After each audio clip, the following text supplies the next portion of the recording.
بسم اللہ الرحمن الرحیم۔ السلام علیکم معزز طلبہ کرام، آپ سب کیسے ہیں؟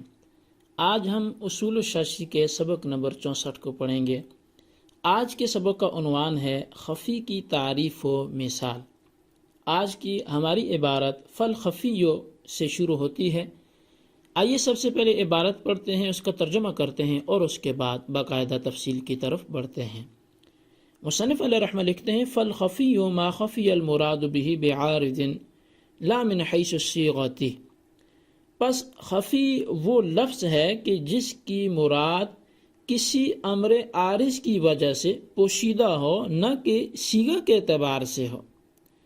مثالہ فی قولہ تعالی، اور اس خفی کی مثال اللہ تعالیٰ کے اس فرمان میں ہے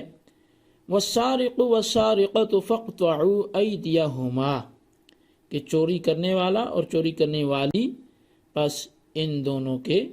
ہاتھوں کو کاٹ دو۔ فإنہ ظاہر فی حق السارق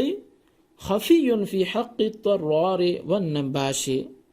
کیونکہ یہ فرمان چور کے حق میں تو ظاہر ہے،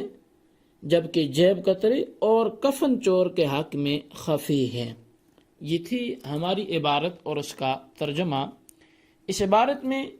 مصنف علیہ رحمہ نے خفی کی تعریف کی اور مثال بیان کی ہے۔ آئیے اب اس سبق کی تفصیل کی طرف بڑھتے ہیں۔ مصنف خفی کا اصطلاحی معنی یہاں سے بیان کر رہے ہیں، جبکہ خفی کا لغوی معنی ہے کسی چیز کا پوشیدہ ہونا۔ اصطلاحی معنی یہ ہے کہ ما خفی المراد به بعارض لا من حیث الصیغۃ، کہ خفی وہ لفظ ہے کہ جس کی مراد نفس صیغہ کے علاوہ کسی اور امر عارض کی وجہ سے پوشیدہ ہو، کہ لفظ اپنے معنی پر دلالت کرنے میں تو ظاہر ہو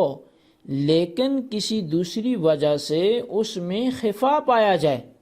کہ جو معمولی غور و فکر سے ختم ہو جاتا ہے۔ خفی میں خفا کا سبب یہ ہے کہ لفظ جن جن افراد پر صادق آتا ہے ان میں سے بعض افراد کے ایسے مخصوص نام ہوتے ہیں کہ جن میں خصوصی وصف کا لحاظ رکھا جاتا ہے، کہ جس کی وجہ سے بعض افراد میں ایسی کمی اور زیادتی پائی جاتی ہے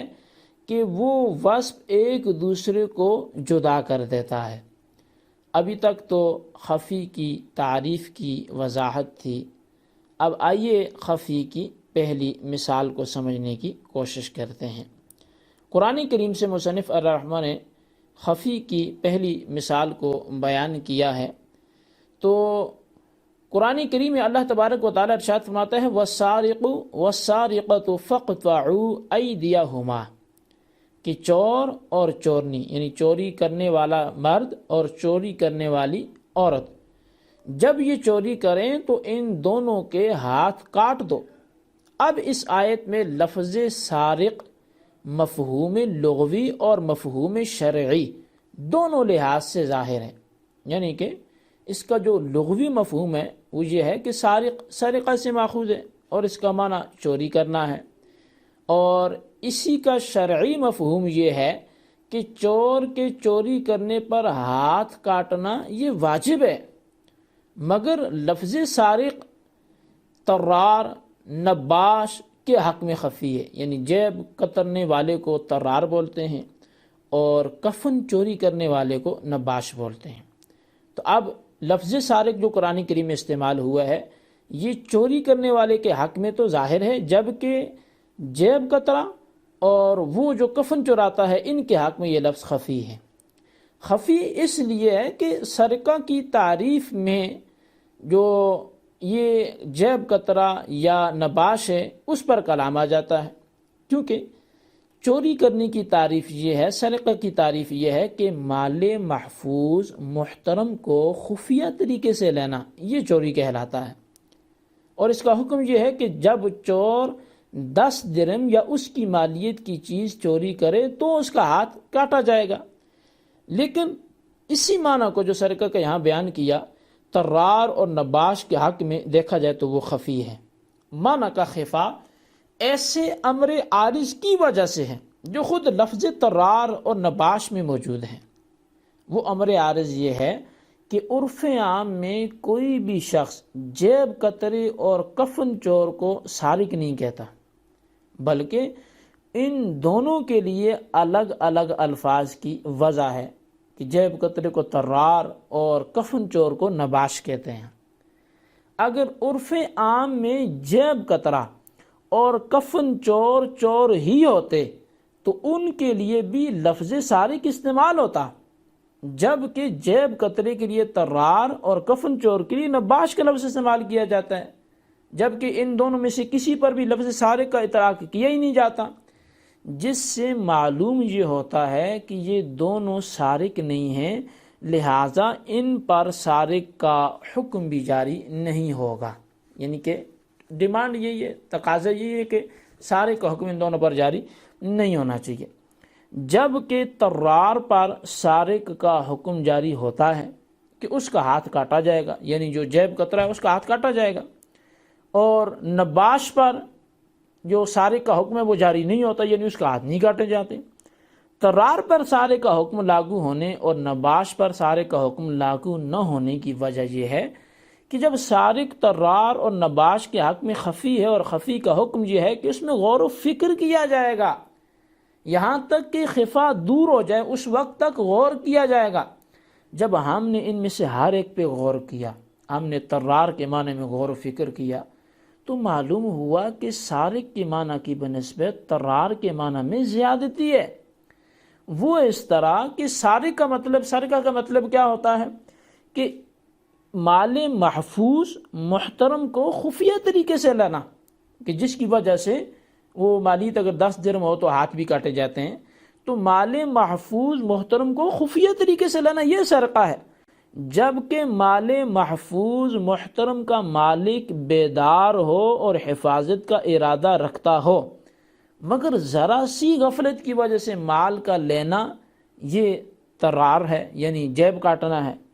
اب طرار کا معنی سارق کے معنی سے زائد ہے، تو دلالت النص سے یہ حکم ثابت ہوا کہ جب سارق پر 10 درہم یا اس کی مالیت کی چوری کرنے پر ہاتھ کاٹنے کا حکم ہے، تو طرار کے جس نے ہلکی سی غفلت کی وجہ سے اگلا بندہ اپنے پاکٹ کو تو یقیناً سنبھالے ہوتا ہے اور اس کی حفاظت پر ہوتا ہے، تو طرار کا بدرجہ اولا اتنی ہی مالیت کی چوری پر ہاتھ کاٹا جائے گا، اگرچہ طرار کا فعل سارق کے فعل سے نوعیت میں سخت ہے مگر حکم ایک ہی ہے۔ اسی طرح یہ تو ہم نے سارق اور طرار کو آپس میں دیکھا، طرار کے معاملے پہ غور کیا تو اس نتیجے پر پہنچے۔ جب ہم نے نباش کے معنی میں غور و فکر کیا، کیونکہ خفی کا حکم یہ تھا کہ جب تک خفا دور نہیں ہو جائے تو غور کرنا چاہیے، سوچنا چاہیے، تو جب نباش کے معنی میں غور و فکر کیا تو معلوم ہوا کہ سارق کے معنی کی بنسبت نباش کے معنی میں کمی واقع ہو رہی ہے۔ وہ کمی اس طرح ہے کہ کفن چور کے جو چوری کرنے والا فعل ہے، یہ میت کے دفن کرنے کے بعد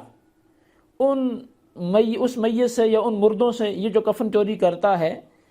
یہ اس مال کو چوری کر رہا ہوتا ہے کہ جس مال کی حفاظت پر کوئی محافظ موجود نہیں ہوتا، یعنی جو مردے ہیں وہ کفن کی حفاظت نہیں کر سکتے، تو گویا کفن چور مال غیر محفوظ کو لیتا ہے،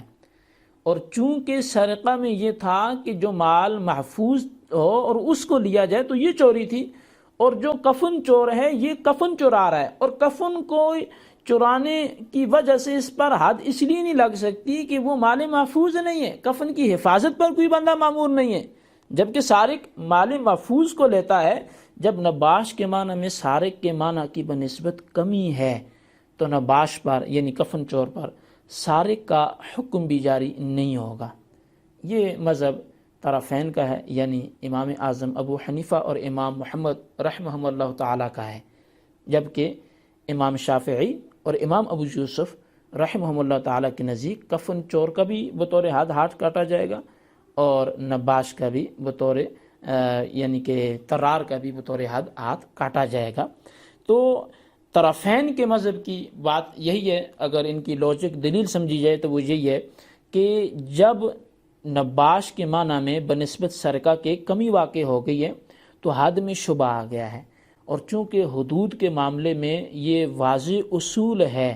کہ شکوک و شبہات کی وجہ سے حدیں ساقط ہو جاتی ہیں، لہٰذا نباش میں سارق کے معنی کی کمی کی وجہ سے سارق کا حکم جاری نہیں ہوگا اور سارق والی حد جاری نہیں کی جائے گی۔ یہ ہمارے آج کی سبق کی داستان تھی کہ خفی کی ہم نے تعریف پڑھی، اس پر قرآن کریم سے ہم نے ایک مثال بھی پڑھی۔ اس سبق کو نوٹ کریں، بالخصوص ان سوالات کے جوابات دیں۔ سوال نمبر 1 یہ ہے کہ خفی کا لغوی و اصطلاحی معنی بیان کریں، اور سوال نمبر 2 یہ ہے کہ نباش اور طرار کا حکم مع الدلیل واضح کریں۔ اللہ تبارک و تعالیٰ سے دعا ہے جو کچھ ہم نے پڑھا سنا